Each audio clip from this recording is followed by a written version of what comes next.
سلام چه میگویید هست که در سال 1975 نوشته شده که در اون به ایده سناریوهای زندگی پرداخته.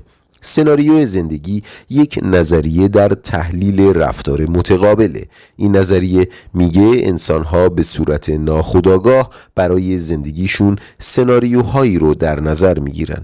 این سناریوها در کودکی و تحت فشارهای مذهبی، فرهنگی یا خانوادگی در ذهن افراد شکل میگیره. مثلا فردی که پدر و مادرش همیشه سرشون شلوغ بوده و به او توجهی نمی کردن و در بچگی به دنیای کتاب پناه می برده، سناریویی برای خودش خلق میکنه که بر اساس اون در بزرگسالی حس میکنه که همیشه باید دختر ساکت، آروم و درس خون و سخت کوشی باشه.